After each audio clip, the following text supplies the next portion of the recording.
കർത്താവിൻ്റെ വലിയ നാമത്തിന് മഹത്വം ഉണ്ടാകട്ടെ. ഇന്ന് രാത്രിയിൽ ദൈവവചന പഠനത്തിന് വേണ്ടി കർത്തൃപാദപീഠത്തിൽ വന്നു ചേർന്ന എല്ലാവർക്കും ധന്യനായ യേശുക്രിസ്തുവിൻ്റെ മഹത്വമുള്ള നാമത്തിൽ ക്രിസ്തീയ വന്ദനം അറിയിക്കുന്നു. ഈ സന്ദേശം വിവിധ മാധ്യമങ്ങളിലൂടെ ഞങ്ങൾ ശ്രമിക്കുന്നവർക്ക് ക്രിസ്തുവിൽ ഞങ്ങളുടെ വന്ദനം അറിയിക്കുകയാണ്. നമ്മുടെ സമയത്തിൻ്റെ പരിമിതി അനുസരിച്ച് വേഗം ദൈവവചനത്തിൻ്റെ ചിന്തകളിലേക്ക് പ്രവേശിക്കുവാനായിട്ടാണ് ഞാൻ ആഗ്രഹിക്കുന്നത്. ദൈവവചനം പഠിക്കുക എന്ന് പറയുന്നത് ഒരു ഭാഗ്യമായ ഒന്നാണ്. പക്ഷേ ദൈവവചനം കേൾക്കുന്നതിനനുസരിച്ച്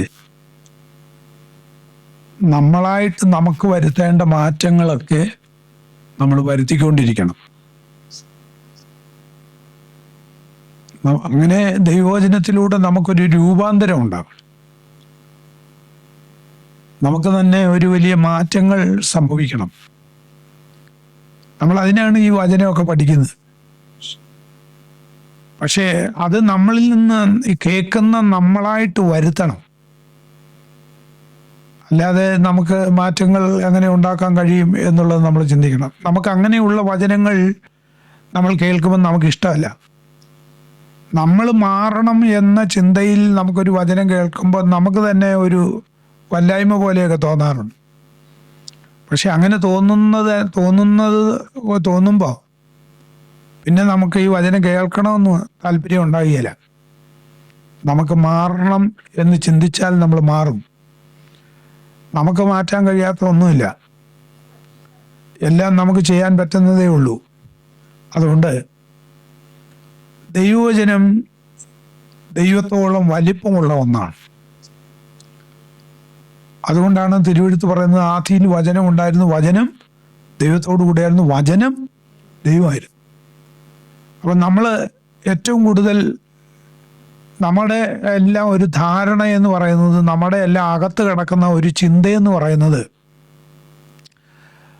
ഇന്ന് നമുക്ക് വന്ന് രണ്ട് പാട്ടൊക്കെ ഒന്ന് ആത്മാവിൽ ഒന്ന് പാടി 2-3 അന്യഭാഷയൊക്കെ പറഞ്ഞ് നമുക്ക് ഒരു ചെറിയ അങ്ങനെ ഒരു അറ്റ്മോസ്ഫിയർ ഉണ്ടാകുമ്പോഴാണ് നമ്മൾ പലപ്പോഴും പറയുന്നത് ഇന്നത്തെ യോഗം നല്ല അനുഗ്രഹമായിരുന്നു എന്ന് നമ്മൾ പറയും. അത് അനുഗ്രഹം അല്ലാഴികയല്ല, അനുഗ്രഹം തന്നെയാണ്. പക്ഷേങ്കിൽ നമുക്ക് അടുക്കളയിൽ സഹോദരിമാർ ജോലി ചെയ്തുകൊണ്ടിരിക്കുമ്പോഴും നമുക്ക് അന്യഭാഷ പറയാം. ഹലോ, പറയാമോ? പറയത്തില്ലയോ? എല്ലാവരും ഉണ്ടോ ഇവിടെ? നമ്മൾ ഡ്രൈവ് ചെയ്തുകൊണ്ടിരിക്കുകയാണ്. നമ്മൾ വണ്ടി ഡ്രൈവ് ചെയ്തുകൊണ്ടിരിക്കുമ്പോൾ നമ്മുടെ ഹൃദയത്തിൽ നമ്മളും ദൈവവുമായിട്ടൊരു വലിയ ബന്ധമുണ്ടെങ്കിൽ നമ്മൾ അറിയാതെ എന്നെ പറയും, അന്യഭാഷ പറഞ്ഞ് ദൈവത്തെ മഹത്വപ്പെടുത്താം. ഞാൻ പറയുന്ന അന്യഭാഷ ദൈവത്തോടാണ് പറയുന്നതെങ്കിൽ കാർ ഓടിച്ചാൽ എന്നാ, സാമ്പാർ വെക്കുമ്പോഴായാലും എന്നാ, അടുക്കളയിലായാലും എന്നാ, പെരിക്കകത്തായാലും എന്നാ, നമ്മൾ ജോലി സ്ഥലത്തായാലും എന്നാ, നമുക്ക് എവിടെ വെച്ച് വേണമെങ്കിലും നമുക്ക് ദൈവത്തോട് എന്ത് ചെയ്യാം? സംസാരിക്കാം. പക്ഷേ നമ്മൾ ദൈവത്തോട് നമ്മൾ പ്രാർത്ഥിക്കുന്നത് ദൈവത്തോട് എന്ത് ചെയ്യുന്നതാ? ദൈവമായിട്ട് നമ്മൾ ബന്ധപ്പെടുന്ന, നമ്മൾ സംസാരിക്കുന്ന. നമുക്ക് എപ്പോഴും ദൈവമായിട്ട് സംസാരിക്കാൻ നമുക്കൊരു പ്രത്യേകം സാഹചര്യങ്ങളൊന്നും വേണ്ട. നമുക്ക് വീട്ടിലായാലും നമ്മൾ പ്രാർത്ഥിക്കും, നമ്മൾ ദൈവത്തോട് സംസാരിക്കും. പക്ഷെ ഈ വചനം പഠിക്കുന്നതൊക്കെ ദൈവം നമ്മളോട് സംസാരിക്കുന്ന, ഈ വചനത്തിൽ നിന്ന് നമ്മൾ കേൾക്കുമ്പോൾ ദൈവം നമ്മളോട് സംസാരിക്കുക. നമ്മൾ അന്യഭാഷ പറഞ്ഞ് ദൈവത്തോട് സംസാരിക്കുമ്പോൾ, നമ്മൾ പാട്ട് പാടി ഹൃദയത്തിൽ നിന്ന് പാടി നമ്മൾ ദൈവത്തോട് സംസാരിക്കുമ്പോൾ, ഇന്ന് രാത്രി നമ്മൾ വന്നത് പകലൊക്കെ നമ്മൾ പ്രാർത്ഥിച്ചു, അല്ലെങ്കിൽ ദൈവത്തെ മഹത്വപ്പെടുത്തേണ്ടതുപോലെ നമ്മൾ ദൈവവുമായി ഒരു അഭേദ്യമായ ഒരു ബന്ധം നമുക്കുണ്ടായിരുന്നു. ആ ബന്ധത്തെ കാത്തു സൂക്ഷിച്ചു. പക്ഷേ ദൈവം നമ്മളോട് എന്തോ പറഞ്ഞതെന്നൊന്നും നമ്മൾ ശ്രദ്ധിച്ചിട്ടുമില്ല, നമ്മൾ കേൾക്കാനോട്ട് തയ്യാറായുമില്ല. എന്നാൽ ഇന്ന് രാത്രിയിൽ നമ്മൾ ഈ വചനം പഠിക്കുമ്പോൾ നമ്മളോട് ദൈവം എന്താണ് സംസാരിക്കുന്നത്, അത് നമുക്ക് ഗ്രഹിക്കാൻ പറ്റിയാൽ നമ്മൾ ധന്യരാണ്. അതുകൊണ്ടാണ് കർത്താവായ യേശുക്രിസ്തു പുരുഷാരത്തോട് ശക്തമായി ഈ വചനങ്ങളെ ചൊല്ലി അവരോട് പറഞ്ഞത്. നമ്മൾ കഴിഞ്ഞ ആഴ്ച വായിച്ച കുറിവാക്യത്തിലേക്ക് ഞാൻ വന്ന് വേഗം കാര്യങ്ങളെ പറയാനായിട്ടാണ് ഞാൻ കർത്താവിൽ ശരണപ്പെടുന്നത്. സ്തോത്രം. അതുകൊണ്ട് എല്ലാവരും വളരെ പ്രാർത്ഥനയോടെ നമുക്ക് ദൈവസന്നിധി ആയിരിക്കാം. ഞാൻ കഴിഞ്ഞ ആഴ്ച പറഞ്ഞിരുന്നത് നമ്മൾ വായിച്ച കുറിവാക്യം ഏതാണെന്ന് ഓർമ്മയുള്ളവരൊന്ന് ഉറക്കെ പറഞ്ഞാൽ നല്ലതാണ്. ആകയാൽ നിങ്ങളുടെ സ്വർഗീയ പിതാവ് സൽഗുണപൂർണനായിരിക്കുന്ന പോലെ നിങ്ങളും സൽഗുണപൂർണനാകും. നമ്മളിങ്ങനെ കർത്താവിനെ വിശ്വസിച്ചും ആരാധിച്ചും പ്രാർത്ഥിച്ചും ദൈവത്തെ സ്തുതിച്ചും വചനം കേട്ടും ഒക്കെ ഒറ്റയടിക്കൊന്നും ഒരു വലിയ മാനസാന്തരമോ രൂപാന്തരമോ ഒന്നും നമുക്കുണ്ടായില്ലെങ്കിലും കാലക്രമേണ നമുക്ക് വരുത്തേണ്ട മാറ്റങ്ങളെ വരുത്തി സത്യത്തിൽ നമ്മൾ ആരായി വരണം? സൽഗുണപൂർണരായി വരണം. അങ്ങനെ വരണം. സ്തോത്രം. നമ്മുടെ വീട്ടിലൊക്കെ നമ്മൾ കുഞ്ഞുങ്ങളെ വളർത്തുന്നവരാണ്. നമ്മുടെ കുഞ്ഞുങ്ങളെ ഒക്കെ നമ്മൾ നന്നായി ശിക്ഷിച്ച് വളർത്തി വലുതാക്കി ഒക്കെ കാണുമ്പോൾ നമ്മുടെ കുഞ്ഞുങ്ങൾ നമ്മളെപ്പോലെ തന്നെ സത്യത്തിൽ നടക്കുന്നു എന്ന് കാണുമ്പോൾ നമുക്ക് വലിയ സന്തോഷമാണ്. എന്നാൽ അവർ നമ്മൾ ഉദ്ദേശിച്ച പാതയിലൂടെ അല്ല യാത്ര ചെയ്യുന്നതെന്ന് കാണുമ്പോൾ നാട്ടുകാർക്കും സമൂഹക്കാർക്കും എല്ലാം തോന്നുന്ന ഒരു കാര്യമുണ്ട്. അവർ പറയുന്ന ഒരു വർത്തമാനമുണ്ട്. അത് വളർത്തിയതിൻ്റെ ദോഷമാണ്. ദൈവമക്കളായ നമ്മൾ വളരുന്നതും നമ്മളെ വളർത്തുന്നത് ദൈവമാണ്, അല്ലേ? വളരുമാറാക്കുന്നത് ദൈവമാണ്. എന്തെങ്കിലും ഒരു ദോഷം ഉണ്ടായാൽ പേരുദോഷം ആർക്കാ? ഹലോ, നമ്മളിൽ നിന്ന് എന്തെങ്കിലും ഒരു ദോഷം ഉണ്ടായാൽ ആ പേരുദോഷം ആർക്കാ? ദൈവത്തിനാണ്. നമ്മൾ അങ്ങനെ എപ്പോഴേലും ഒക്കെ ചിന്തിക്കാറുണ്ടോ? നമ്മുടെ വീട്ടിൽ ഒരു കുഞ്ഞ് വളർന്ന് ഏതെങ്കിലും ദോഷമായി പോയാൽ നാട്ടുകാരും വീട്ടുകാരും എല്ലാവരും പറയും വളർത്തു ദോഷമാണെന്ന് പറയും. നമുക്ക് പേരൻസിനാണ് കുറ്റം. അങ്ങനെയാണെങ്കിൽ നമ്മൾ ദൈവമക്കളാകുമ്പോൾ ഈ ദൈവമക്കൾ എന്ന പദവി സ്വീകരിച്ചിട്ട് ദൈവം ആഗ്രഹിക്കുന്ന തലത്തിലേക്ക് നമുക്ക് ഉയർന്നു വരാൻ കഴിയാതെ വന്നാൽ ആ പേരുദോഷം ദൈവത്തിനാണ്. പക്ഷേ നമ്മൾ ആ കാര്യം നന്നായി ശ്രദ്ധിച്ചു വേണം നമ്മുടെ ക്രിസ്തീയ ജീവിതം നയിക്കാൻ.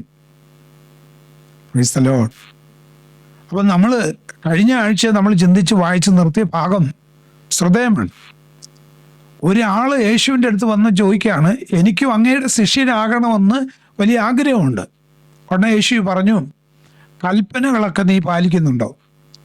അപ്പോൾ അവൻ ചോദിച്ചു, ഏതൊക്കെയാണ്? അപ്പോൾ യേശു പറഞ്ഞു, ഇന്നതൊക്കെയാണ്. അതെല്ലാം ഞാൻ ബാല്യത്തിലേ എന്ത് ചെയ്യുന്നുണ്ട്? ചെയ്തു വരുന്നുണ്ട്. അന്നേരം യേശു പറഞ്ഞ ഒരു കാര്യമുണ്ട്, ഒരു കുറവ് നിനക്ക് ഉണ്ട്. അപ്പം നമുക്കതിൽ നിന്ന് പഠിക്കാൻ കഴിയുന്നത്, ഈ സൽഗുണപൂർണനാകാൻ കൊതിക്കുന്ന ഒരാൾക്ക് ഒരു കുറവും പാടില്ല. ഹലോ, നമ്മുടെ കർത്താവ് നമ്മളെ നോക്കുമ്പം ഒരു കുറവും നമ്മളിൽ കാണാൻ പാടില്ല. യേശു അതാണ് അത്രേ ആഗ്രഹിച്ചോളൂ. ആമേൻ. സങ്കീർത്തനക്കാരനും അതുകൊണ്ടല്ലേ കൂടെ ദൈവസന്നിധിയിൽ ഇരിക്കുമ്പോൾ നമ്മൾ പറയാറുണ്ട്, കർത്താവേ വ്യസനത്തിനുള്ള മാർഗം നോക്കണേ, എന്നിട്ട് സ്ഥിരമായ ഒരു ആത്മാവിനെ എന്നെ സൃഷ്ടിച്ച് നിർമ്മലമായ ഒരു ഹൃദയത്തിന് ഞാൻ ആരാകണം? ഉടമയാകണം. നമ്മൾ അങ്ങനെയൊക്കെ ആഗ്രഹിക്കാൻ കഴിഞ്ഞാൽ ദൈവമക്കളെ, നമുക്ക് എന്തെല്ലാം നമ്മളങ്ങനെ എല്ലാവരും ഒന്നും അത്ര നല്ല പുള്ളികളൊന്നും ആകണമെന്നൊന്നുമില്ല. പാട്ട് പാടുന്നുണ്ടെങ്കിലും ആരാധിക്കുന്നുണ്ടെങ്കിലും അന്യഭാഷ പറയുന്ന ആളാണെങ്കിലും എന്താണെന്ന് പറഞ്ഞാൽ, രക്ഷിക്കപ്പെട്ടെന്ന് പറഞ്ഞാലും സ്നാനപ്പെട്ടെന്ന് പറഞ്ഞാലും എല്ലാവരിലുമൊക്കെ പതുങ്ങിക്കിടക്കുന്ന ചില സ്വഭാവങ്ങളുണ്ട്. അതിനെല്ലാം നമ്മൾ അനുദിനം ഈ ജഡത്തിൽ നമ്മൾ ഇരിക്കുന്നിടത്തോളം കാലം എന്തെങ്കിലുമൊക്കെ ഒരു കുറവ് നമുക്ക് ഉണ്ടാകും. നമ്മൾ അത്ര പെർഫെക്റ്റാണ്, അത്ര ഞാൻ ശരിയാണ്, ഞാനാണ് വിശുദ്ധൻ, ഞാനാണ് അങ്ങനെ പറയുന്ന ആളെ പ്രത്യേകം സൂക്ഷിച്ചോണം. കാരണം അതൊന്നും അത്ര ഈ വട്ടുള്ള ആൾ ഒരിക്കലും പറയത്തില്ല ഞാൻ ആരാന്ന്. പറയുമോ? ഇച്ചിരി ഒരു കുറവുള്ള ആള് പറയുമോ ഞാൻ വട്ടനാന്ന് പറയത്തില്ല. അവൻ പറയുന്നത് ഞാൻ സയൻറ്റിസ്റ്റ് ആണെന്ന് അവൻ പറയുന്നത്. അപ്പം നമുക്കല്ലേ അവൻ്റെ ഓരോ ചെയ്തികൾ കാണുമ്പം അവൻ്റെ ആ സമൂഹത്തോട് യോജിക്കാത്ത ഇടപെടലും വസ്ത്രധാരണത്തിൻ്റെ രീതികളും ആ സംസാര രീതികളും ഒക്കെ നമ്മൾ കാണുന്നതുകൊണ്ട് നമ്മൾ പറയും ഇയാൾക്ക് എന്തോ സംതിങ് റോങ്. നമ്മൾ സമൂഹത്തിൽ ഇടപെടേണ്ടതുപോലെ നമ്മൾ ഇടപെടാൻ നമ്മൾ പഠിക്കണം. ഒരു സഭയിൽ നമ്മൾ ആയിരിക്കേണ്ടത് എങ്ങനെയാണെന്ന് നമ്മൾ അറിയണം. നമ്മളിരിക്കുന്നത് ഒരു മറ്റ് ലോകസഭയിലൊന്നും അല്ല നമ്മളിരിക്കുന്നത് ദൈവസഭയിലാണ്. നമ്മൾ രക്ഷിക്കപ്പെട്ടതും ദൈവസഭയിലോട്ടാണ് ചേർന്ന്. രക്ഷിക്കപ്പെടുന്നവരെ ദിനം പ്രതി സത്യത്തിൽ നമ്മൾ രക്ഷപ്പെടാൻ വേണ്ടി സഭയിൽ ചേർന്നതല്ല. ഹലോ, രക്ഷപ്പെടാൻ വേണ്ടി ചേർന്നതല്ല, രക്ഷിക്കപ്പെട്ടവരെ ചേർത്ത സംവിധാനമാണ് ദൈവസഭ. രക്ഷപ്പെടാൻ വേണ്ടി ചിലർ ചേർന്നിട്ടുണ്ട്. അവരുടെ രോഗം സൗഖ്യമാകണം, നന്മ കിട്ടണം, വഴി തുറക്കണം. അവരുടെ മനസ്സിൽ കണ്ട ചില കാര്യങ്ങളുണ്ട്. അതിൽ അങ്ങനെ പോയാൽ അവർ രക്ഷപ്പെടും. പക്ഷേ രക്ഷപ്പെടുന്ന കാര്യമല്ല പറയുന്നത്, രക്ഷിക്കപ്പെടുന്ന കാര്യമാണ് പറയുന്നത്. അത് രക്ഷിക്കപ്പെട്ടവരെയാണ് ദൈവം സഭയോടെ ചേർത്തത്. സ്തോത്രം. സഭയെ വന്നത് രക്ഷപ്പെടാനാണെങ്കിലും നമ്മളെ സഭയ്ക്കകത്ത് ചേർത്തത് രക്ഷിക്കപ്പെട്ടതുകൊണ്ടാണ്. അപ്പം നമുക്ക് അതിൻ്റേതായിട്ടുള്ള മഹത്വവും ഗുണവും ഒക്കെ നമുക്കുണ്ടാകും. ആമേൻ. അതുകൊണ്ട് ഒരു കുറവും നമുക്കുണ്ടാകാൻ പാടില്ലെന്ന് യേശു ആ യൗവനക്കാരനോട് പറഞ്ഞപ്പോൾ അദ്ദേഹത്തിൻ്റെ കുറവിനെ ചൂണ്ടിക്കാണിച്ചപ്പോൾ അദ്ദേഹത്തിന് ഇഷ്ടപ്പെട്ടില്ല.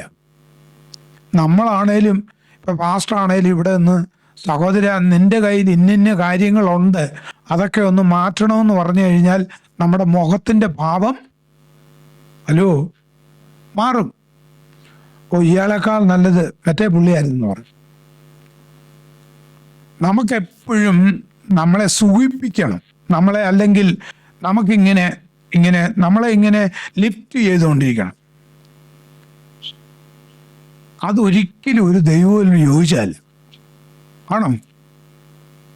നമുക്ക് നിഗളം ഉണ്ടാകുന്ന, നമ്മളെ പുകഴ്ത്തുന്ന ഏതെങ്കിലുമൊക്കെ സംവിധാനത്തിലൂടെ നമ്മളെ അങ്ങനെ ഒരു നിലയിലേക്ക് നമ്മൾ എത്തിക്കുന്നെങ്കിൽ നമ്മൾ നിഗളിച്ചു പോകും. നിഗളം ഒരിക്കലും ദൈവത്തോട് ഇഷ്ടമുള്ള ഒന്നല്ല. അപ്പം നമുക്ക് ഒരു കുറവും ഉണ്ടാകാൻ പാടില്ല. അതാണ് യേശു ആഗ്രഹിക്കുന്നത്. എന്തിനാണ് കർത്താവ് പറഞ്ഞത് നിനക്ക് നീ അങ്ങനെ നമുക്കൊരു കുറവ് ഉണ്ടാകാൻ പാടില്ല എന്ന് പറയുമ്പം എന്തൊക്കെയോ നമ്മളിൽ കുറവുകളുണ്ട്.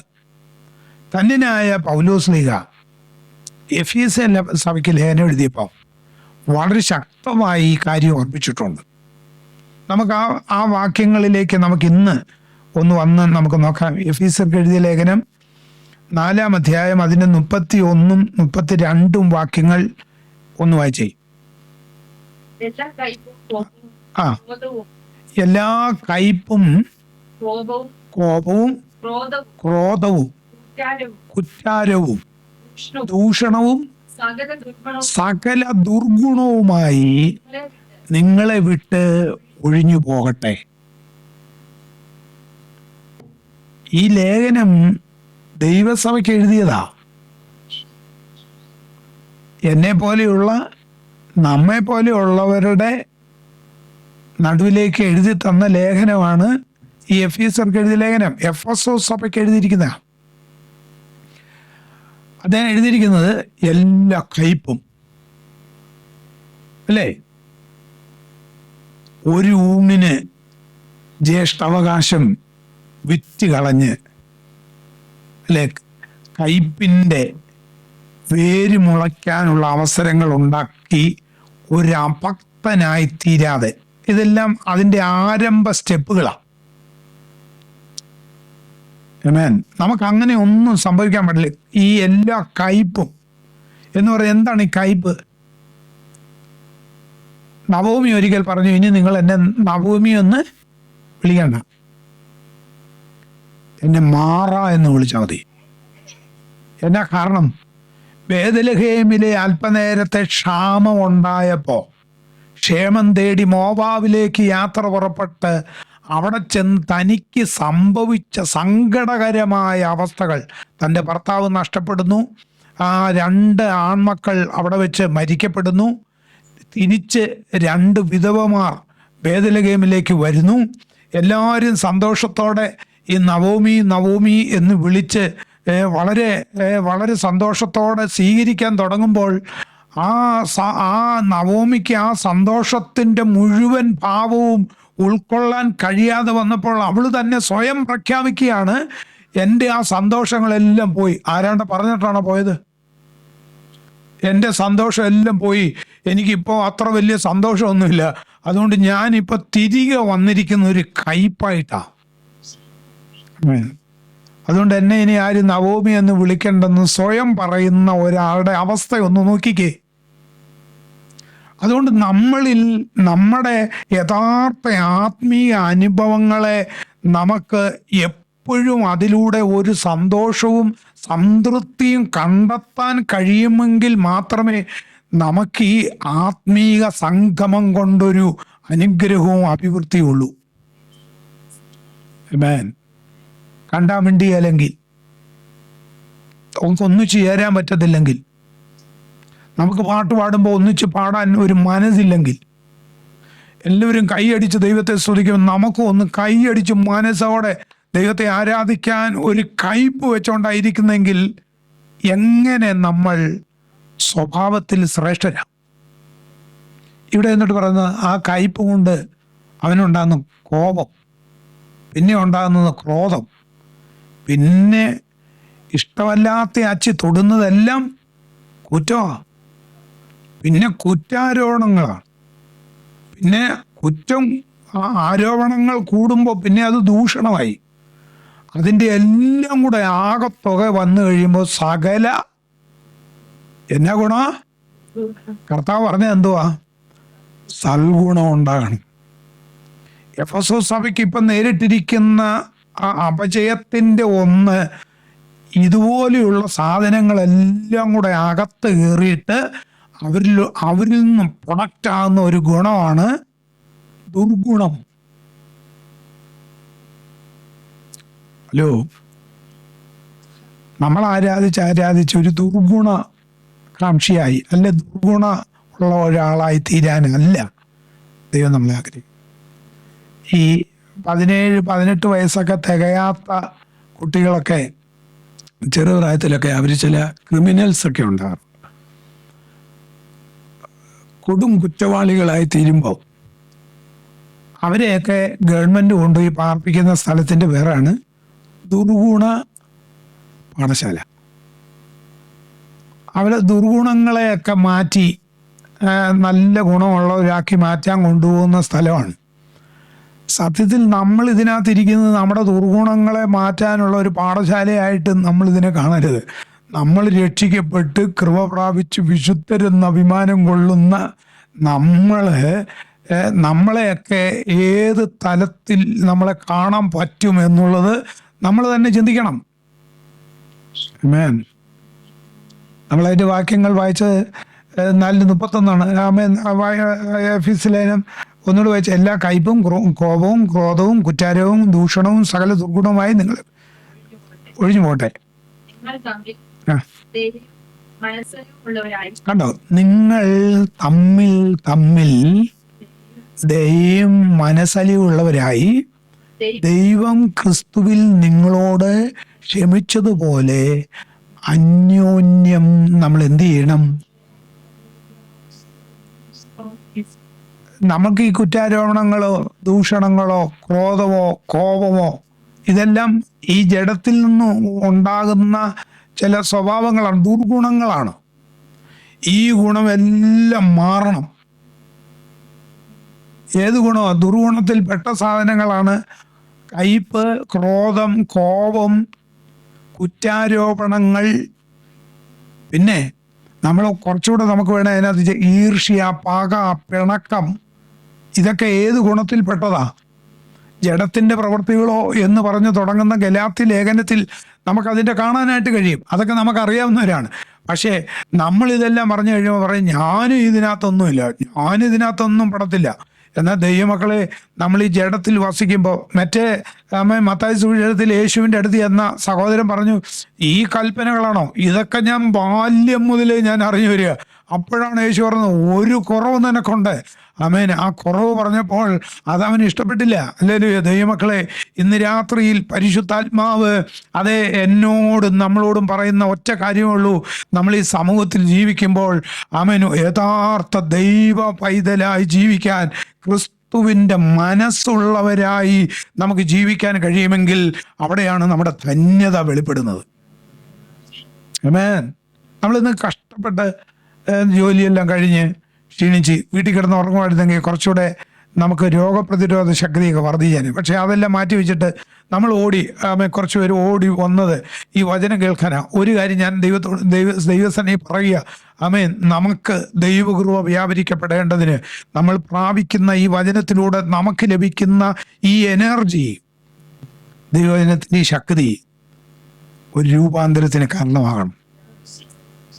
അതങ്ങനെ ആയെങ്കിൽ നമുക്ക് അതിൽ നിന്ന് അനുഗ്രഹം പ്രാപിക്കാനായിട്ട് ഈ ലേഖനത്തിൻ്റെ തന്നെ 17-ാം വാക്യം, ഈ എഫെസ്യ ലേഖനം 4-ാം അധ്യായത്തിൻ്റെ 17 മുതലുള്ള വാക്യങ്ങൾ ഒന്ന് വായിച്ചേ. നമുക്ക് അവിടെയും കൂടെ ചില കാര്യങ്ങൾ ഈ നമുക്ക് അപ്പോസ്തലനായ പൗലോസ് എഴുതുന്നത് നമുക്ക് കാണാനായിട്ട് കഴിയും. ഒന്ന് ദയവായിട്ടൊന്ന് വായിച്ചേ.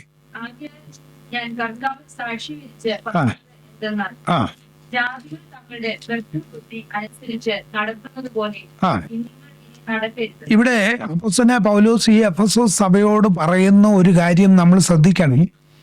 സഹോദരന്മാരെ, നമ്മളിതെല്ലാം വിട്ടുകളഞ്ഞ് അന്യോന്യം എല്ലാ കയ്പും എല്ലാ ക്രോധവും ഇതെല്ലാം വിട്ടുകളഞ്ഞ് നമ്മൾ ക്രിസ്തുവിൻ്റെ മനസ്സുള്ളവരായി ഏകഭാവമുള്ളവരായി ഒക്കെ മാറി ജീവിക്കണം. അതാണ് നമ്മുടെ തത്വം.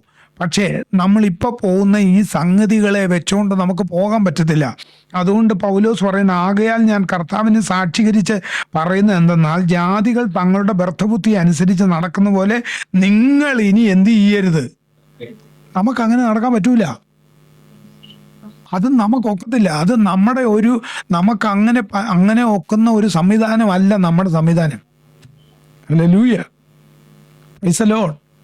ഇപ്പം നമ്മൾ കേരളത്തിലൊക്കെ കേട്ടുകൊണ്ടിരിക്കുന്ന ഏറ്റവും കൂടുതൽ കേൾക്കുന്ന ഒരു പദമുണ്ട് ടി വിയിലെല്ലാം, സിസ്റ്റം. അല്ലേ? പള്ളിക്കൂടെ വിടിഞ്ഞു പോയത് സിസ്റ്റത്തിൻ്റെ തകരാറാണ്, കറണ്ട് അടിക്കാനും പോയത് സിസ്റ്റത്തിൻ്റെ തകരാറാണ്, ഗോവിന്ദ് ചാമി പിന്നെ ജയിന് ചാടിയതും സിസ്റ്റത്തിൻ്റെ തകരാറ്. വേറെ ഒന്നിൻ്റെ കുഴപ്പമില്ല.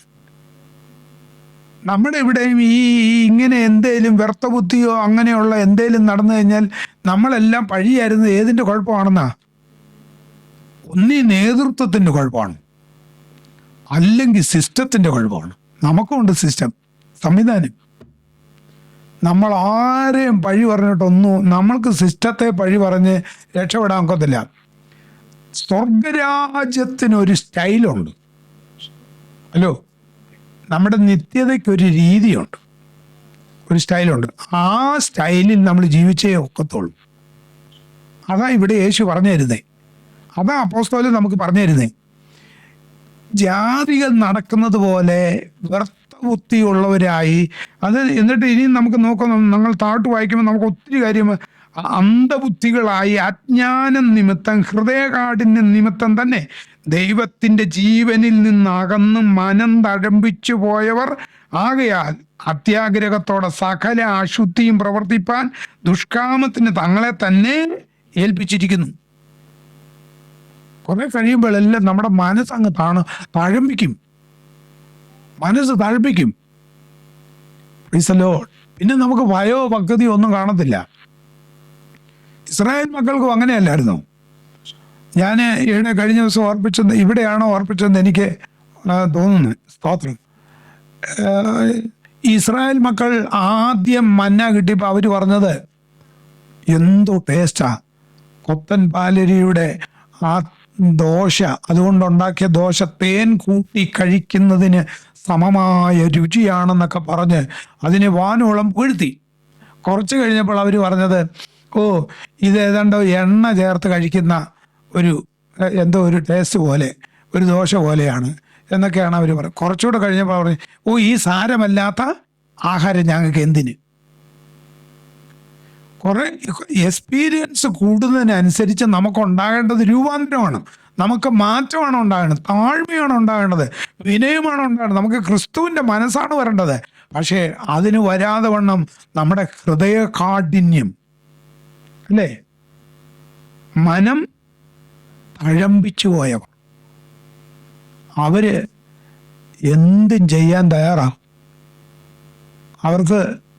അവർക്ക് ഈ സംവിധാനങ്ങളോ ഈ പ്രമാണമോ ഉപദേശമോ ആത്മാവോ ആരാധനയോ ഒന്നും ഒരു വിഷയമല്ല.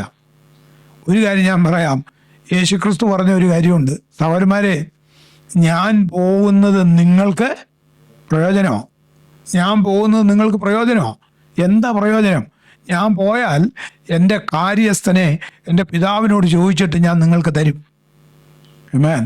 ആ കാര്യസ്ഥനായ ആത്മാവ് നിങ്ങളിൽ വരുമ്പോൾ ആ ആത്മാവ് നിങ്ങളെ സകല സത്യത്തിലും വഴി നടത്തും. എന്നിട്ട് ആത്മാവ് നമുക്ക് തരുന്നൊരു ബോധമുണ്ട്, പാപത്തെക്കുറിച്ചും നീതിയെക്കുറിച്ചും ന്യായവിധിയെക്കുറിച്ചും നമ്മളെ അനുദിനം എന്നാ ചെയ്തുകൊണ്ടിരിക്കും? ബോധ്യപ്പെടുത്തിക്കൊണ്ടിരിക്കും. അത് നമ്മളെ ബോധം വരുത്തിക്കൊണ്ടിരിക്കും. നമ്മൾ ചെയ്യുന്ന തെറ്റിനെ തെറ്റാണെന്ന് പറയും. ആമേൻ.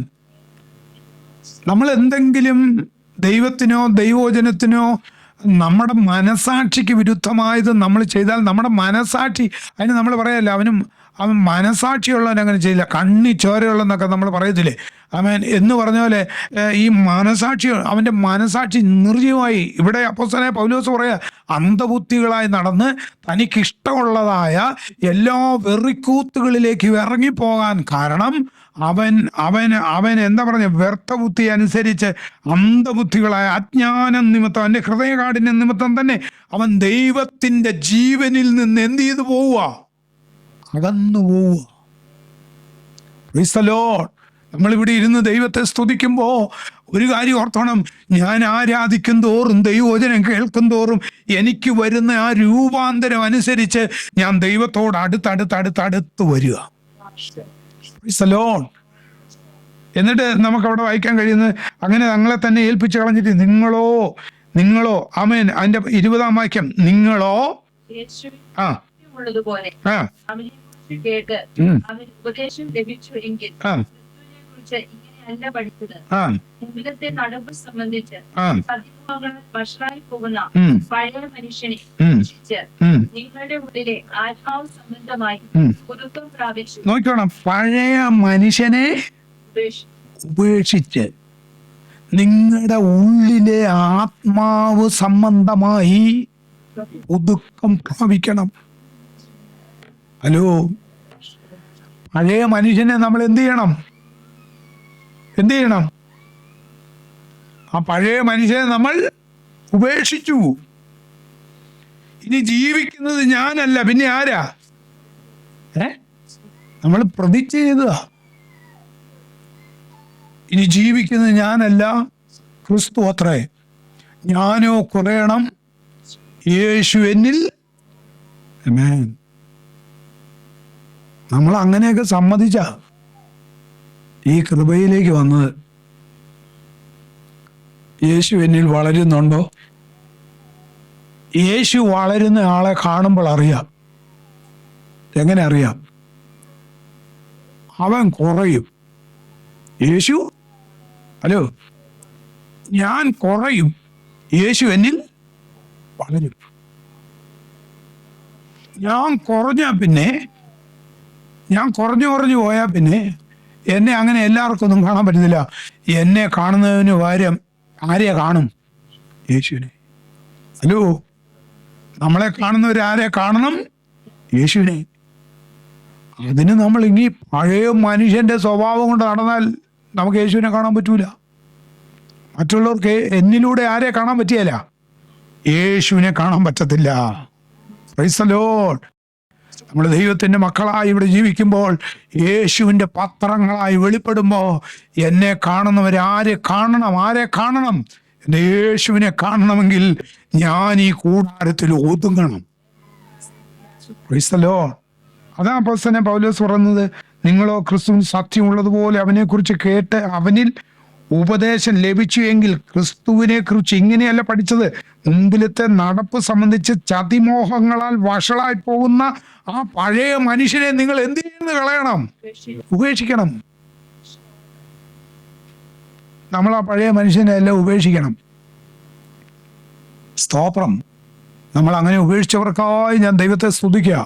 ആമേൻ, ഹല്ലേലൂയ. നമുക്ക് ലഭിച്ച ഭാഗ്യം എത്ര വലുതാ. ഹല്ലേലൂയ. എങ്ങനെയാ പഴയ മനുഷ്യനെ ഉപേക്ഷിച്ചത്? യേശുവിനെ ഹൃദയം കൊണ്ട് വിശ്വസിച്ച് വാ കൊണ്ട് ഏറ്റു പറഞ്ഞു നമ്മൾ ആരായി? രക്ഷിക്കപ്പെട്ടു. രക്ഷിക്കപ്പെട്ടവരെ സ്നാനപ്പെടുത്തണം, മാനസാന്തരപ്പെട്ടവരെ സ്നാനപ്പെടുത്തണം. സ്നാനപ്പെടുമ്പോൾ ആ പഴയ മനുഷ്യനെ നമ്മൾ എന്ത് ചെയ്തു? പാപം സംബന്ധമായി മരിച്ച നമ്മളെ വെള്ളത്തിൽ അടക്കി. എന്നിട്ട് ആ വെള്ളത്തിൽ നിന്ന് ഉയർത്തെഴുന്നേറ്റ് വരുന്ന പോലെ നമ്മൾ പൊങ്ങി വന്നപ്പോൾ ഒരു പുതു മനുഷ്യനെ ധരിച്ചു. ഇനി ജീവന്റെ പുതുക്കത്തിൽ നടക്കണം. റോമാലേഖനം 6-ാം അധ്യായത്തിൽ അതുകൊണ്ടല്ലേ പറഞ്ഞത്, നമ്മൾ ഇനി നടക്കുന്നെങ്കിൽ എങ്ങനെ നടക്കണം? ജീവന്റെ പുതുക്കത്തിൽ നമ്മൾ നടക്കണം. ആമേൻ. നമുക്കൊരു പുതുമയുണ്ടായിരിക്കണം. നമുക്ക് ആ പഴയ മനുഷ്യനായ അദ്ദേഹത്തിന്റെ ഗുണം, അദ്ദേഹത്തിൽ ഉണ്ടായിരുന്നതെല്ലാം ചതിമോഹങ്ങളാ. അതിനെല്ലാം മാറ്റി. എന്നിട്ട് ആമേൻ, വഷളായി പോകുന്ന പഴയ മനുഷ്യനെ ഉപേക്ഷിച്ച് നിങ്ങളുടെ ഉള്ളിലെ ആത്മാവ് സംബന്ധമായി പുതുക്കം പ്രാപിച്ച് സത്യത്തിന്റെ ഫലമായി നീതിയിലും വിശുദ്ധിയിലും ദൈവാനുരൂപമായി സൃഷ്ടിക്കപ്പെട്ട പുതുമനുഷ്യനെ എന്ത് ചെയ്തു കൊള്ളുവീൻ. ഹലോ. പിന്നെ നമ്മുടെ സംസാരമൊക്കെ എന്ത് മയമായിരിക്കും എന്നറിയോ? ആരെടാന്ന് ചോദിച്ചാൽ എന്നടാന്ന് ചോദിക്കുവോ? ഹലോ. പിന്നെ നമ്മൾ വളരെ വളരെ സോഫ്റ്റ് ആയിരിക്കും അല്ലേ? വളരെ സോഫ്റ്റ്. ഇപ്പം നമ്മൾ ഈ ദിവസങ്ങളിൽ വളരെ ഹൃദയഭേദകമായ കാഴ്ചകളാണ് നമ്മൾ കാണുന്നത്. ഛത്തീസ്ഗഡിലുമൊക്കെ ക്രിസ്ത്യാനിയായിട്ടുള്ളവരെ ആൾക്കാരെ പിടിച്ച് ഉപദ്രവിക്കുന്നതിന് കയ്യും കണക്കില്ല. അതുപോലെ തല്ലി പൊട്ടിച്ച്. പക്ഷേ ഇതുങ്ങളെല്ലാം കൂടി അവർക്കും കൂടെ ഒരു വാട്ടം അവർ നേരെ തിരിച്ചെന്തെങ്കിലും ഉപദ്രവിക്കുന്നുണ്ടോ? ഇല്ല, തിരിച്ചൊന്നും ഉപദ്രവിക്കുന്നില്ല. എന്നാൽ വേറെ ആരെങ്കിലും ആണെങ്കിൽ അവൻ തിരിച്ച് ഒരു കൈയെങ്കിലും ഒരെണ്ണമെങ്കിലും കൊടുക്കാൻ അവൻ നോക്കും. പക്ഷേ ഇതുങ്ങളൊന്നും ചെയ്യുന്നില്ല. നിന്നു കൊള്ളുക.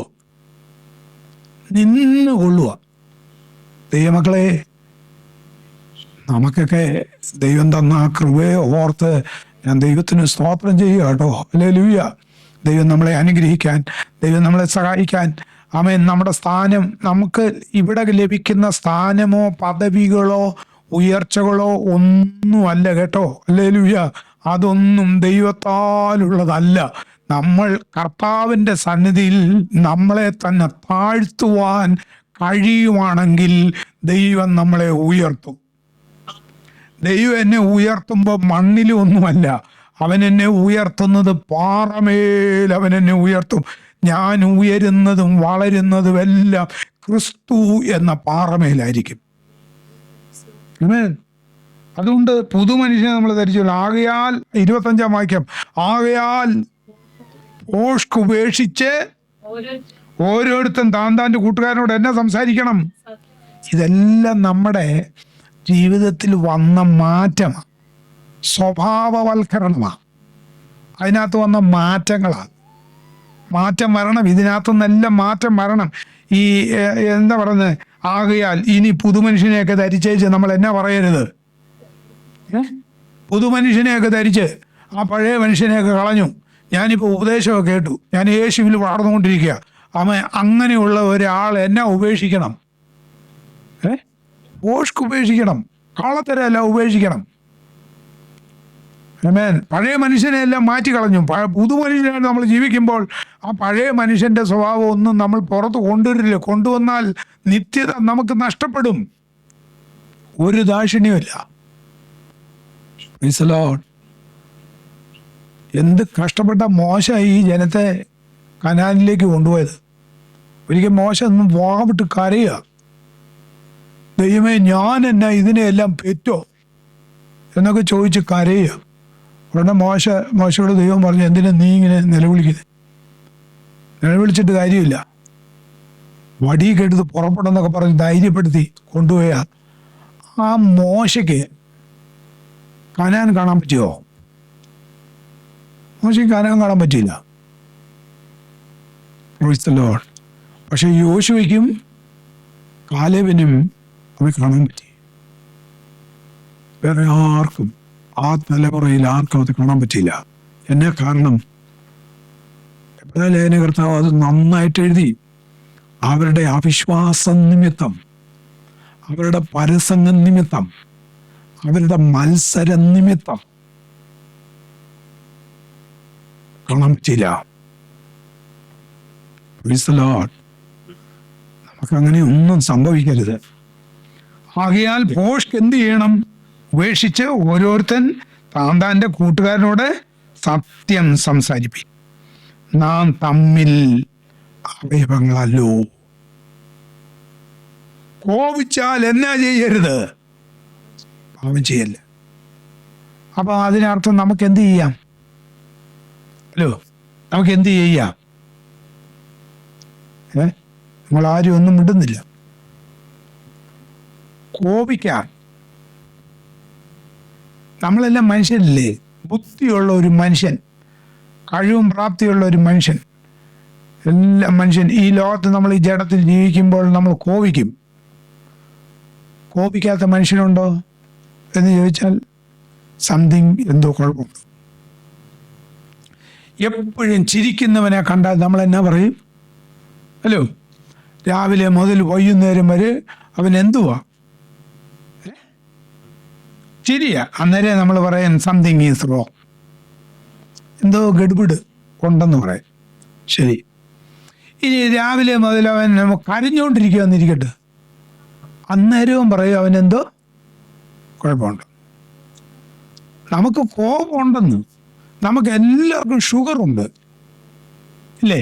എല്ലാവർക്കും ഡയബറ്റിക് ഉണ്ട്. ചിലർക്ക് അതിന് അളവ് കൂടുതലാണ്, ചിലർക്ക് എത്ര പഴം കഴിച്ചാലും ഈന്തപ്പഴം കഴിച്ചാലും ഇവന് ഷുഗർ കൂടുകയില്ല, അവന് പിന്നെയും കുറയുകയുള്ളൂ. അപ്പം ഈ സാധനം എല്ലാവർക്കും ഉണ്ട്. ഇതിന് വേരിയേഷനുണ്ട്. പ്രഷർ എല്ലാവർക്കും ഉണ്ട്. ചിലർക്ക് ലോ ആണെന്നേ ഉള്ളൂ, ചിലർക്ക് ഹൈ ആണെന്നേ ഉള്ളൂ. കൊളസ്ട്രോള് എല്ലാവർക്കും ഉണ്ട്.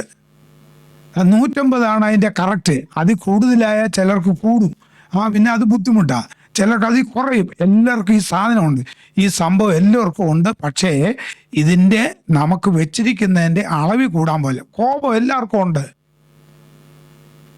എല്ലാവർക്കും ഉണ്ട്. കോപം എല്ലാ മനുഷ്യനിലും ഉണ്ട്. കോപമില്ലാത്ത മനുഷ്യനില്ല. പക്ഷേ ഇവിടെ ദൈവനും പറഞ്ഞൊരു കാര്യമുണ്ട്, കോപിച്ചാൽ നീ എന്നാ ചെയ്യരുത്? ഹലോ, കോപിച്ചാൽ എന്നാ വരരുത്? പാപം ഉണ്ടാകല്ലേ. കോപിച്ചാൽ പാപം ചെയ്യരുത്. കോപം ഉണ്ടായാൽ ആ കോപം സൂര്യൻ അസ്തമിക്കുന്നതിന് മുമ്പ് ആ കോപത്തിൽ നിന്ന് വന്ന എല്ലാ സാധനങ്ങൾക്കും പരിഹാരം ഉണ്ടാക്കണം. കോപിച്ചോ, കുഴപ്പമൊന്നുമില്ല. വഴക്ക് പറഞ്ഞോ, പിള്ളേരെയൊക്കെ വഴക്ക് പറയത്തില്ലേ? ദേഷ്യം വരുമ്പോഴും വടിയൊക്കെ എടുക്കത്തില്ലേ? വടിയെ എടുക്കാവുള്ളൂ, ഒലക്കെ എടുക്കില്ലേ? പിള്ളേരോട് കോപിക്കുമ്പം അവർ കുസൃതി ഉണ്ടാക്കും, അവർ സാധനങ്ങൾ നശിപ്പിക്കും. ഇതെല്ലാം ചെയ്യുന്നതുകൊണ്ട് നമുക്ക് അല്പം കോപമൊക്കെ വരും. പക്ഷേങ്കിൽ കോപം വന്ന് അവരെ ബുദ്ധിമുട്ടിപ്പിക്കരുത്. അവരും കൂടെ കോപിക്കുന്ന നിലയിലുള്ള പ്രഹരങ്ങളൊന്നും ഉണ്ടാകില്ല. അപ്പോൾ ഇപ്പം ആരും ഒന്നും ചെയ്യത്തില്ല, ചെയ്താൽ വലിയ പണിയാണ്. അതുകൊണ്ട് ആരും ഒന്നും മിണ്ടത്തില്ല. അപ്പം അതുകൊണ്ട് ദൈവമക്കളെ, നമുക്ക് കോപം ഉണ്ടായാൽ കോപത്തിൽ നിന്ന് എന്നാ ഉണ്ടാകരുത്? പാപം ഉണ്ടാകരുത്. കോപിച്ചാൽ എന്ത് ചെയ്യരുത്? പാപം ചെയ്യാതിരിപ്പീൻ. ഇനി സൂര്യൻ അസ്തമിക്കുവോളം നിങ്ങൾ എന്ത് ചെയ്തുകൊണ്ടിരിക്കരുത്? അതിനു മുമ്പ് ഇത് പരിഹാരം ഉണ്ടാക്കണം. നമ്മൾ അങ്ങനെയെല്ലാം ചെയ്യാറുണ്ടോ? എവിടെ? സ്തോത്രം. കോപമൊക്കെ വന്നു കഴിഞ്ഞാൽ പിന്നെ ഒച്ചയും ബഹളമൊക്കെ ഉണ്ടായിക്കഴിഞ്ഞാൽ ഒരു മാസത്തേന് ഒച്ചയും ബഹളമൊന്നും ഇല്ലാതെ പിന്നെ ക്വയറ്റാ. നമ്മൾ വളരെ ശ്രദ്ധിക്കണം. ഒരു ദൈവമക്കൾ ശ്രദ്ധിക്കണം. വചനം എന്താ പറഞ്ഞത്? നീ കോപിച്ചാൽ ആ കോപത്തിൽ നിന്ന് എന്നാ വരരുത്. ഇനി കോപം എങ്ങനെയാ ഉണ്ടാകുന്നതെന്ന് കഴിഞ്ഞ ദിവസം ഞാൻ പറഞ്ഞു. കോപം ഉണ്ടാകുന്നത് ഏതിൽ നിന്നാ? അസൂയയിൽ നിന്നാ. അസൂയയിൽ നിന്നാണ് കോപം ഉണ്ടാകുന്നത്. അസൂയൊക്കെ നിസ്സാര കാര്യം, മാറ്റിക്കളയാന്നുള്ളതേ ഉള്ളൂ. പക്ഷേ അസൂയ ഉണ്ടായപ്പോഴാണ് കോപം ഉണ്ടായി. കയ്യന് എന്തുണ്ടായി? അസൂയ ഉണ്ടായി. അസൂയയിൽ നിന്ന് കോപം ഉണ്ടായി. കോപം ഉണ്ടായപ്പോൾ അവൻ കൊലപാതകനായി മാറി. പാവം കടുത്ത നിലയിലേക്ക് മാറിപ്പോയി. ദൈവമക്കളായി നമ്മൾ ഒന്നിലും ഒരു കാര്യത്തിലും നമ്മളെ തന്നെ നിയന്ത്രിക്കാൻ കഴിയാത്ത ഒരു കോപത്തിനും ഒരു അസൂയയ്ക്കും ഒരു അഹങ്കാരത്തിനും നമ്മളെ വിട്ടുകൊടുക്കരുത്. കൊടുത്താൽ നമ്മൾ ചതിക്കപ്പെട്ടു പോകും. അതിനാണ് ദൈവത്തിൻ്റെ ആത്മാവ് നമ്മുടെ ഉള്ളിൽ തന്നിരിക്കുന്നത്. അതിനെ കൺട്രോൾ ചെയ്യാൻ, അതിനെ നിയന്ത്രിക്കാൻ, അതിന് പരിഹാരം നമ്മളായി വരുത്താൻ. നാഥാൻ പ്രവാചകൻ ദാവീദ് രാജാവിനോട് പറഞ്ഞു, കാര്യങ്ങൾ അവനെ ബോധ്യപ്പെടുത്തിയിട്ട് പറഞ്ഞു. ആമേൻ. ആ രാജാവ് തന്നെ പറയുക, കാര്യം കഥ പോലെ കേട്ടപ്പോൾ ദാവീദ് രാജാവ് പറഞ്ഞു, ആ മനുഷ്യൻ ജീവിച്ചിരിക്കാൻ യോഗ്യനല്ല, അവൻ മരണയോഗ്യൻ എന്ന് പറഞ്ഞപ്പോൾ പ്രവാചകൻ പറഞ്ഞൊരു പദമുണ്ട്, അത് നീ തന്നെ. മരണത്തിന് യോഗ്യനെന്ന് നീ വിധിക്കുന്നെങ്കിൽ അതിന് യോഗ്യൻ നീയാണ് ആ കൊലപാതകം ചെയ്തത് എന്ന് പറഞ്ഞപ്പോൾ ദാവീദിനോട് ഈ നാഥാൻ പ്രവാചകൻ ആ കുറ്റം ബോധ്യപ്പെടുത്തിയപ്പോൾ അവൻ നെടുംപാട് വീണ് കിടന്ന് കരയുക, എൻ്റെ ദൈവമേ, എൻ്റെ ലംഘനങ്ങളെ നന്നായി കഴുകണേ, എൻ്റെ അകൃത്യങ്ങളെ ഓർമ്മ വെച്ചാൽ ആർ നിന്റെ മുമ്പിൽ നിൽക്കും, എൻ്റെ ലംഘനം ക്ഷമിച്ച് എൻ്റെ പാപം മറച്ച് എന്നെ കഴുകി ശുദ്ധീകരിക്കണേ എന്ന് പറഞ്ഞ് ഏൽപ്പിച്ചു കൊടുത്തൊന്ന് നെടുംപാട് വീണ് കിടന്ന് കരഞ്ഞതിൻ്റെ ഫലമാ ആമേൻ ജീവിച്ചിരിക്കാൻ കാരണം. തെറ്റാത്ത മനുഷ്യനില്ല, ആരും തെറ്റിപ്പോകും. പക്ഷേ നമ്മൾ തെറ്റിയാൽ മടങ്ങി വരാൻ കഴിയണം. നമ്മൾ കോപിച്ചാൽ മടങ്ങി വരാൻ കഴിയണം.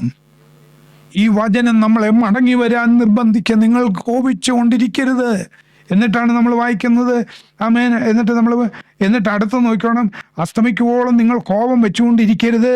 എന്നിട്ട് അടുത്ത വായി നോക്കണേ, പിശാചിനിടം കൊടുക്കരുത്. ഇതുകൊണ്ടൊന്നും പിശാചിന് ഇടം കൊടുക്കരുത്. ആമേൻ. പിശാച് നോക്കുന്നത് ആരെ പിടിക്കാം എന്നാണ് പിശാച് നോക്കുന്നത്.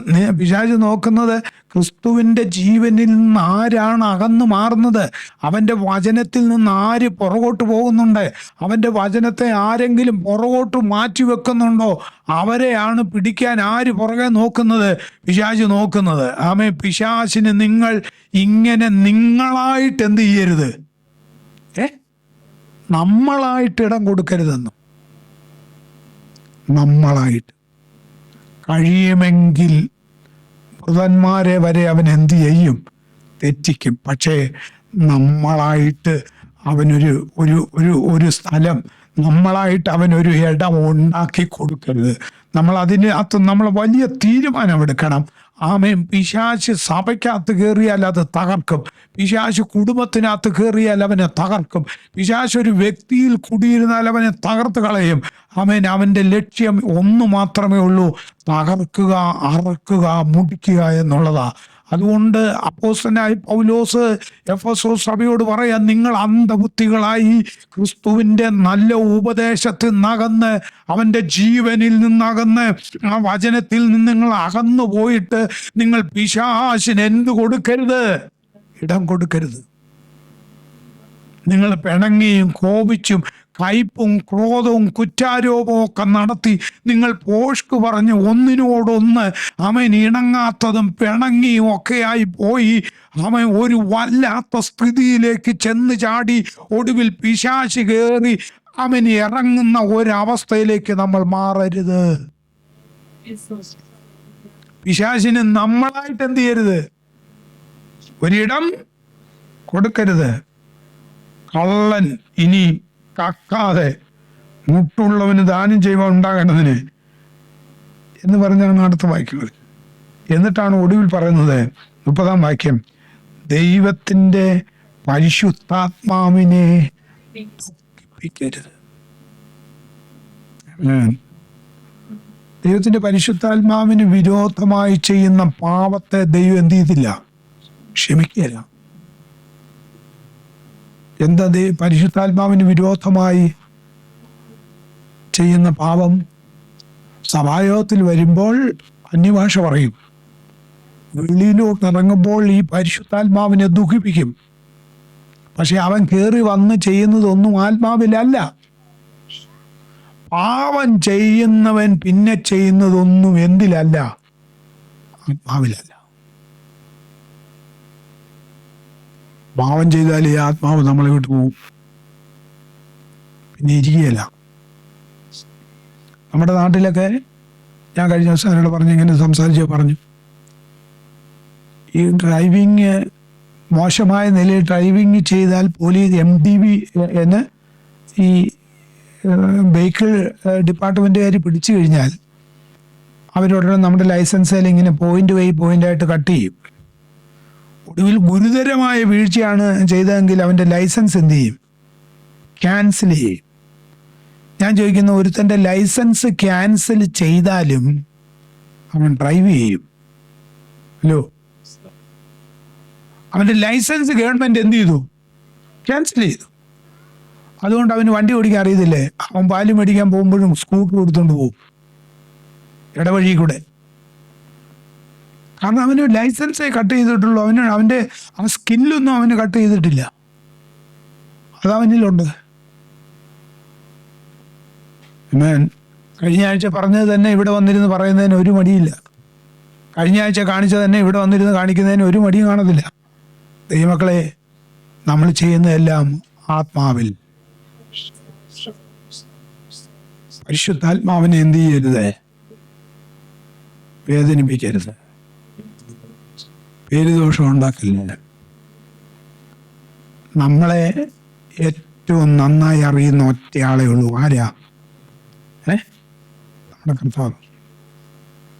അതുകൊണ്ട് എല്ലാ കയ്പും കോപവും, എന്നിട്ട് ദൈവവചനം പറഞ്ഞത് വളരെ സത്യമാണ്, എല്ലാ കയ്പും കോപവും ക്രോധവും കുറ്റാരവും ദൂഷണവും സകല ദുർഗുണവുമായി നിങ്ങളെ വിട്ട് ഒഴിഞ്ഞു പോകട്ടെ. നമ്മളെ വിട്ടു പോകണം. ഈ ദുർഗുണങ്ങളൊന്നും നമ്മളിൽ വാഴരുത്. യേശു പറഞ്ഞു, നിങ്ങൾ ദുർഗുണമുള്ളവരായിട്ടല്ല, നിങ്ങൾ സൽഗുണമുള്ളവരായി. കോപം, കുറ്റാരോപം, കയ്പ്, ഭോഷ്ക്, മന്ദബുദ്ധി, അന്ധബുദ്ധി, ജാതികൾ നടക്കുന്നത് പോലെയുള്ള നടപ്പ്, ഇതൊന്നും നമ്മുടെ ദൈവം ആഗ്രഹിക്കുന്നതല്ല. ഇതൊന്നും നമ്മളിൽ നിന്ന് ദൈവം എന്ത് ചെയ്യുന്നില്ല? പ്രതീക്ഷിക്കുന്നില്ല. എല്ലാ കണ്ണുകളും അടച്ച്. ആമേൻ, ഹല്ലേലൂയ. ഇന്ന് രാത്രിയിൽ ദൈവ പൈതലേ, എനിക്കും നമുക്കും ദൈവം ഒരുക്കിയത് ഒരു നിത്യതയാ. ആമേൻ. ഇന്ന് രാത്രിയിൽ നിന്റെ രക്ഷ നഷ്ടപ്പെടുത്തരുത്. നീ രക്ഷപ്പെടാനുള്ള വഴി എൻ്റെ ദൈവം ഒരുക്കുക. നമ്മൾ രക്ഷപ്പെടാനല്ല ഇതിനകത്ത് വന്നത്, രക്ഷിക്കപ്പെട്ടവരെ അവൻ ഇതിനകത്ത് ചേർത്തത്. ഇന്ന് രാത്രി അതുകൊണ്ട് നമ്മളിലുള്ള സകല ദുർഗുണങ്ങളും നമ്മെ വിട്ട് മാറണം. ഇന്ന് രാത്രി എത്ര പേര് നമ്മളറിയാതെ, ആമേൻ, അപ്പോസ്തലനായ പൗലോസ് പറയാ, സഹോദരന്മാരെ, ഈ ദുർഗുണം നിമിത്തം പിശാച് നിങ്ങളുടെ അകത്ത് കയറാൻ നിങ്ങൾ അവസരം ഉണ്ടാക്കരുത്. പിശാചിന് നിങ്ങൾ എന്ത് ചെയ്യരുത്? ഇടം കൊടുക്കരുത്. നമ്മൾ സൽഗുണമുള്ളവരായിത്തീരണം. നമ്മുടെ ഈ ദുർഗുണങ്ങളെല്ലാം നമ്മെ വിട്ടു പോകണം. എല്ലാ കണ്ണുകളും ഒരു നിമിഷം അടച്ച്, കർത്താവേ, എന്നിൽ വല്ല ദുർഗുണം ഉണ്ടോ എന്ന് നോക്കണേ, എന്നിട്ട് എന്നെ ശാശ്വതമായ മാർഗത്തിൽ എന്നെ നടത്തണേ, ഞാൻ ശുദ്ധിയുള്ളവനായി മാറാൻ. ആമേൻ.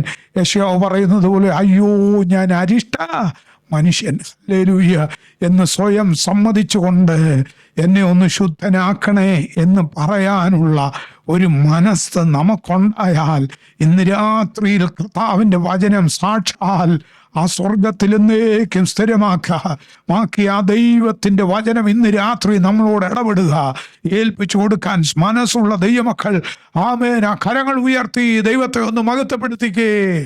ഹല്ലേലൂയ.